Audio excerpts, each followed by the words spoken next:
I tell you, folks, let's go to our next interview. Okay, and this interview next coming up next is with a real good friend of mine. Um, name is Andy Cohen, and he's Andy. If you're listening, you know you're quite a character, and we've been friends a good 15 years. But as he would say it, well, you know, Joe, we've been friends for 14 years. That 1 year that we got together, we were just courting, getting to know each other. So okay, I'll give that to you, Andy. So the 15 for the 14 years we've known each other, we've done business together, and you have become a real good friend of mine, and you know I trust you, man. So anyway, the interview. He's a fabricator, and he is a manufacturer, and he's a business person, CEO, president of a company called Crap.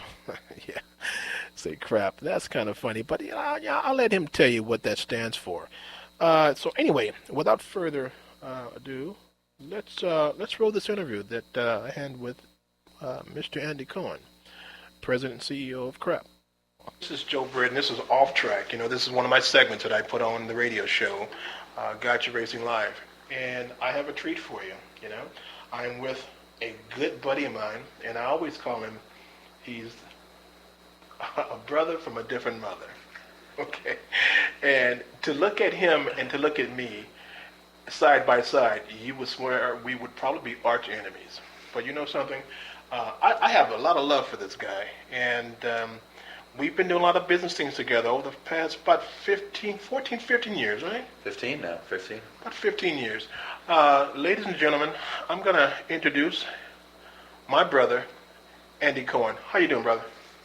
It's been great to see you. I mean, it's 2015. It's a whole new year. And things are going good. Things are going really good. And it's exciting to see you behind the microphone on doing radio. I mean, you do video, so it's almost like a backwards thing because, every frontier has to be conquered by Mr. Joe Britt? Is that what we're doing here? You're going to be the next Howard Stern, king of all media? Is that it? No, just another media mogul. That's all. Okay. Is that Mr. Mogul, or can I just still call you Joe, or hey you? No, you can just call me brother. Brother. Folks, this guy Andy Cohen, I tell you, he has a history that goes back, and to let him tell you, or to let me tell you, it's quite fascinating. It's so fascinating that he has produced and authored his own book, which is very interesting reading. And I'll let him comment about that later. But he's how can I say this? If you look in the dictionary and you look under the word entrepreneur, or say an urban dictionary, they would say hustler. His face is the face that you would see. I'm a hustler, baby. I'm a hustler. That's right. And he has done, in the automotive industry, he's the man. Off-road, he's the man. He's been around longer than we've been together. And I tell you how we met real quickly now. We were both waiting on parts from a character named Mike. Okay? And we were at Mike's shop, and Mike was supposed to deliver to us certain products. Well, of course, that didn't happen. We both waited, and I thought he was nuts. He thought I was nuts.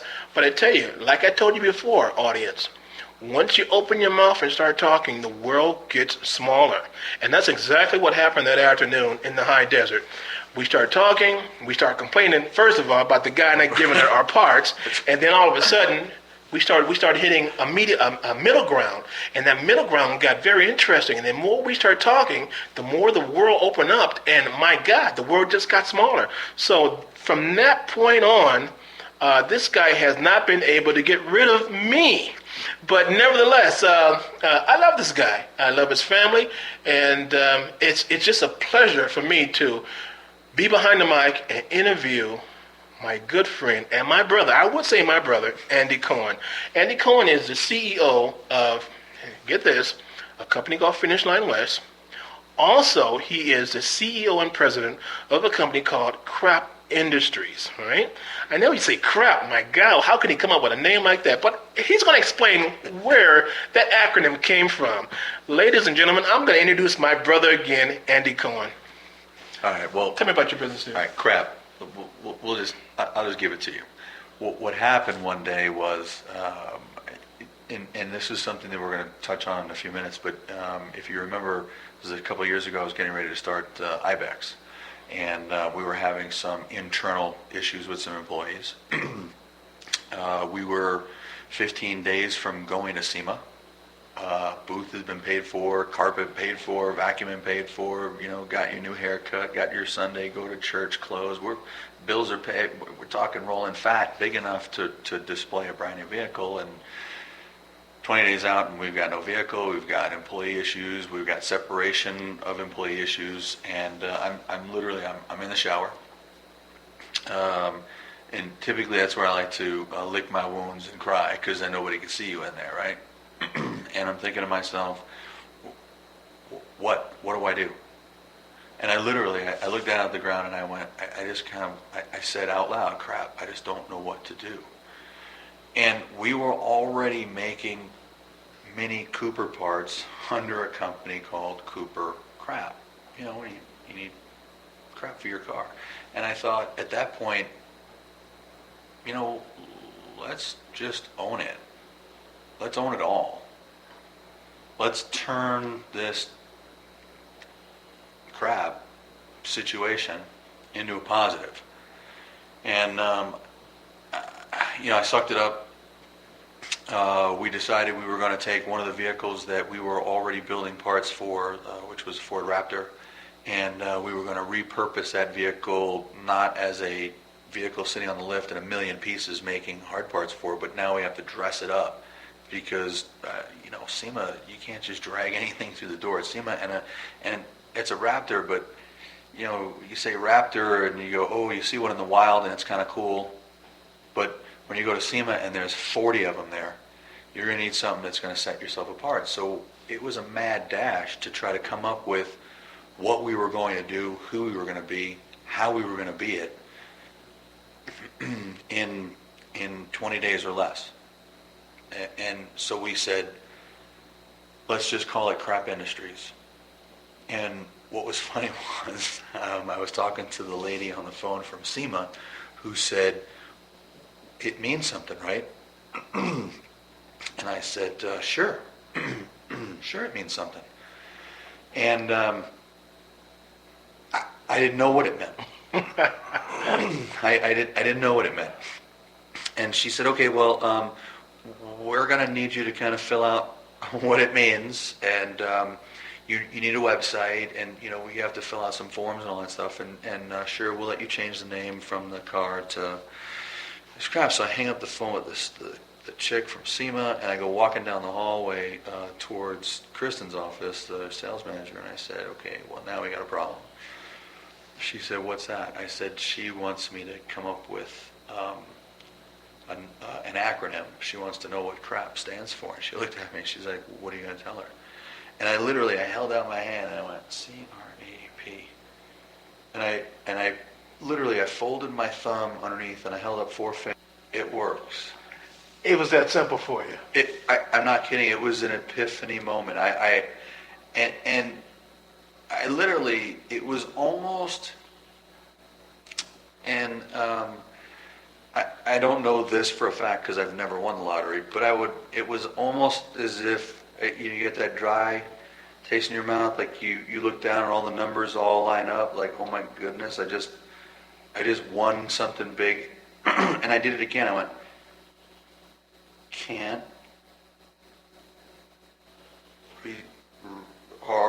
resist awesome A products, because I'm doing it, I'm in the air, and you don't see it, so even it's 4 letters, you're still mildly retarded when you're trying to make it so that it works all right. And I ran over to the counter and I picked up a piece of paper and a pen and I started writing it down, and I was like, oh my God, it works.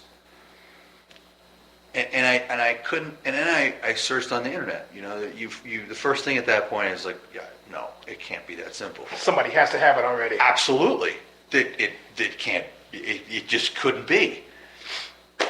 I've just discovered electricity. No.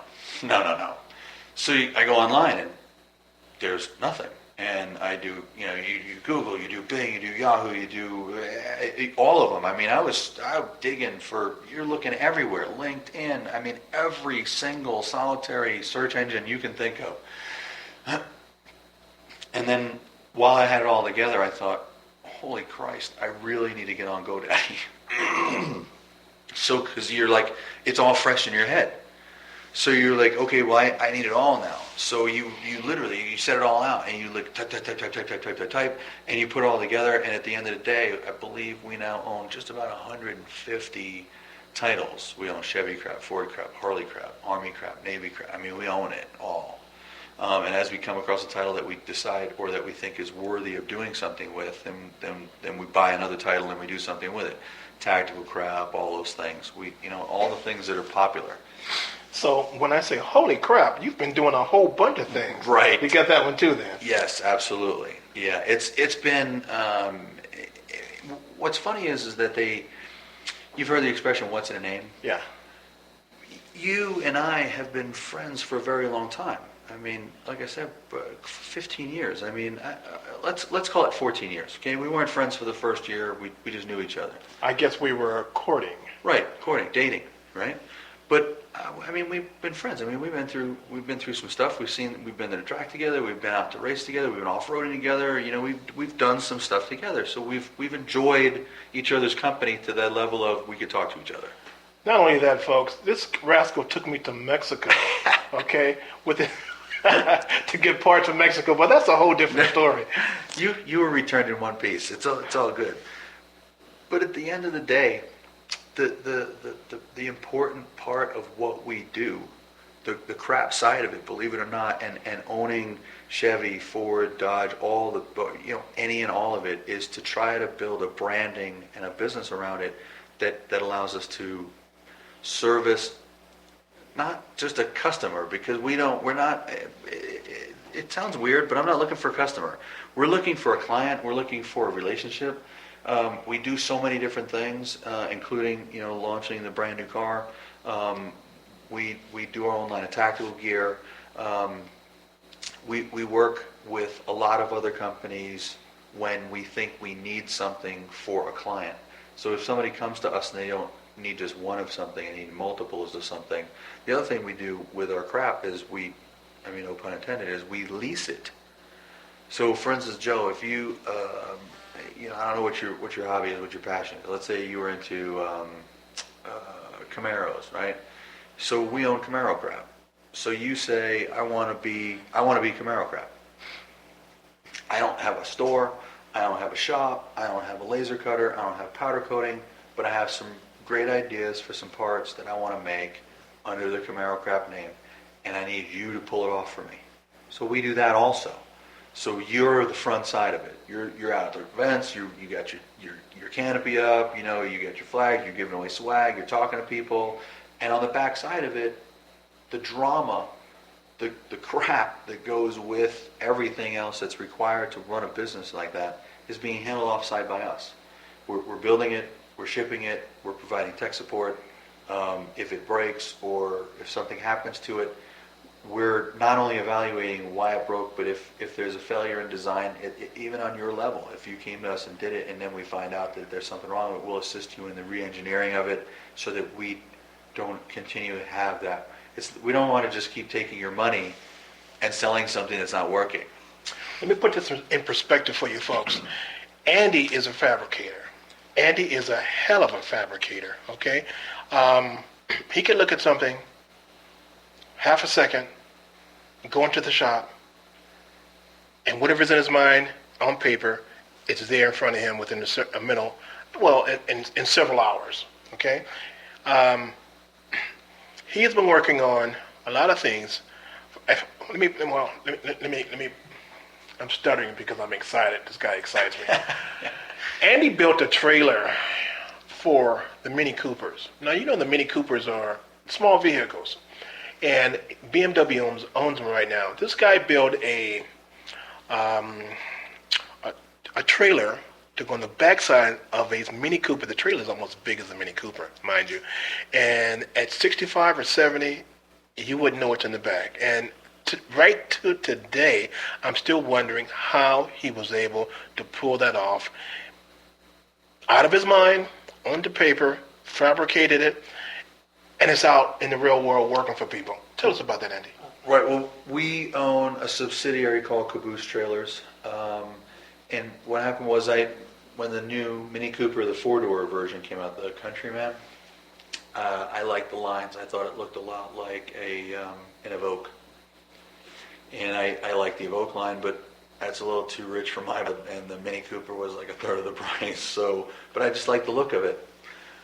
The car was that it just didn't seem to be enough utility in what Mini characterized it as kind of a sport utility crossover-ish kind of a vehicle. The only way I thought to expand on that was to build some sort of a trailer hitch, and then the way to expand on that was to then build a trailer. So it was kind of an invention of sorts, only because it was based out of a direct need for a car that was adapted running around town and being a lot of fun. But then, you couldn't go to the welding store and pick up our 5-foot bottles of oxyacetylene. You couldn't pick up, a couple of 2x4s. You couldn't go pick, if your wife wanted to run to the store or Lowe's or Home Depot and pick up, plants or whatever, you didn't want that in there. So we built a small trailer that accommodated the size of the vehicle. And what's funny is that the Nomad style trailer that we built, which had the tent on top of it and opened up and you could actually camp and sleep in it, was tested to 130 miles an hour behind the vehicle and did not sway at all. Matter of fact, an impromptu part of the test, there was a huge divot in the road that both vehicle and trailer struck at 130.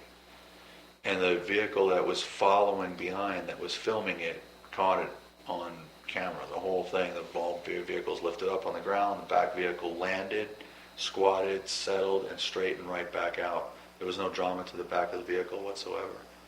So we build trailers because we want to expand your ability for your vehicle. The state of California states that if you tow a vehicle, you're not supposed to exceed 55 miles an hour. I build a trailer to exceed or be driven with the vehicle that's towing it. What you choose to do with it after the fact is entirely up to you. But I don't want you feeling like you're limited to the fact that the state or federal standard is X. I don't care what the federal or state standard is. What I'm telling you is that if I decide that I want to get in the vehicle and do 85 or 90 miles an hour with a trailer behind me, I'd like it to be as stable as the car. I understand that, and I saw you building that, and I was quite amazed. But nevertheless, folks, I don't have a lot of time, but I will try to get as much information out of Andy, and so I'm going kind of fast with this. Here, I got a lot of ground to cover, so just hold on, stay tuned. We're going to a break, and we'll be right back. Okay, folks, we are back. And hopefully that wasn't long, but we're shooting for time here. So, Finish Line West, Crap Industries, but guess what? Guess what this rascal is doing now? He has designed his own automobile. Well, you know that I've designed my automobile called the Stallion. Andy has designed his own automobile, and it's the first time that I get a chance to look at it, and I did. And I'd be doggone if it's structurally, it looks pretty sound. Andy, tell us about this automobile that you have designed. Well, unlike your car, which is a full-body vehicle, and you've taken quite a lot of time, effort, and energy to lay out molds and build things out of fiberglass, we're eschewing that process completely. We're building something that is, and I hate to say it like this because it sells the vehicle so short, but it's a shoebox. It's very square. It's very angular looking, and the reason why is quite specific. Because of the donor vehicle and because of the way the vehicle is built, we believe that this vehicle solves a huge vehicle problem in emerging countries, third world countries, and even countries that are impoverished that need now a way to recycle some of the vehicles that are on their road. The Ibex uses Miata as its base platform. So, pardon me, there are several companies out there now that make a Miata-based tube-frame car. Hold on a minute.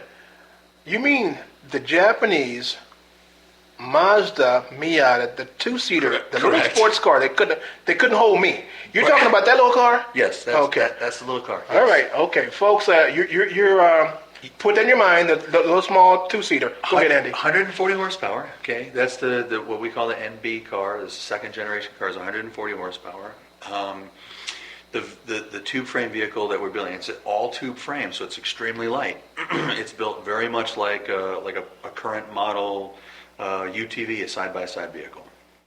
It's about the same size as a Polaris RZR 1000, and the four-seater one. It just has more legroom, and it can carry more, and it can be driven on the street. It's powered by a car. So all of the things that came with the car, like I told you, basically what we do is we shock the Miata. So we kind of flip it over and take all the parts out of it and discard the body.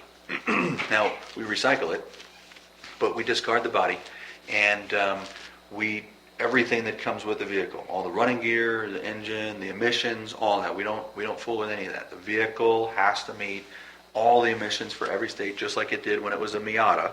But now it's an Ibex, so it's in a tube frame outdoor adventure vehicle that has low sides on it, but it's just like a UTV. So would that be considered a remanufactured automobile?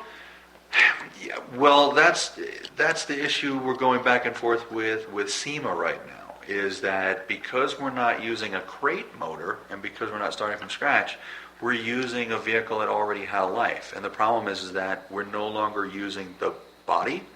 We're using just the motor, the drivetrain, and whatnot, which is also VIN stamped. So that's where our issue comes from. So we're working on remanufactured standpoint. That's because we're not really a kit car. We're basically building a frame that you would take your Miata and then apply it to it. But what we're looking for is in a new home that we're looking at moving into is working with the DMV to change the title so that when it's re-registered after it's been through our facility and been redone, that it would go over to their DMV for full inspection, and once it passed their inspection, safety, lights, all those things, that it would be reissued its same VIN number. However, it would no longer be called a Miata. So if you were pulled over in Indiana someplace in this tube frame vehicle, Indiana State Trooper wouldn't say, "This doesn't look like a Miata, tell me a story." So therefore, DOT, it would have nothing to do with this? That's correct. This is on a local state level. This is a kit car. So what we're ultimately also doing is putting it together so that we could ship the entire frame with all the componentry kind of in it on a couple of pallets to you. And then you could shuck your own Miata in your driveway, garage, whatever, with some friends and populate our tube frame with it. And in a couple of days, depending on how motivated you were, you'd have your own vehicle. And to market this vehicle, how were you planning to do that? Well, I own the domain, yes, it's streetlegal.com. So that'll be on the back tailgate of all the vehicles. But the company is called Ibex Alpha Motors, and you can go to ibexmotors.com. Yes, it's streetlegal.com. All of those will take you there. Knowing that you are a very interesting fellow, and you have produced this book, Offensive Behavior. That's right. I gave you your own signed copy. Look at that. Thank you, buddy. Thank you very much. Tell us about your book real quick. The book is called Offensive Behavior. It's available in iTunes, so it's an iBook. It's Amazon. It's available on Google Books. It's available through our website, offensivebehaviorthebook.com. You can purchase a copy and have it signed. It's about a bodyguard who gets in a lot over his head in Mexico, and while he's there, he gets dragged into some other international problems, and he's dragged into some real serious stuff. And while that happens, he's just trying to keep his head above water. Hold on a minute. This sounds a lot like you, Andy Cohen. Well, this is, I worked as a bodyguard, so some of these tales are based on some things that have happened, but obviously it's fiction. It's a fiction book, and that's my story, and I'm sticking to it. Well, I didn't want to mess up your flow. Okay, folks. As I was telling Andy, I'm short on time, really short on time.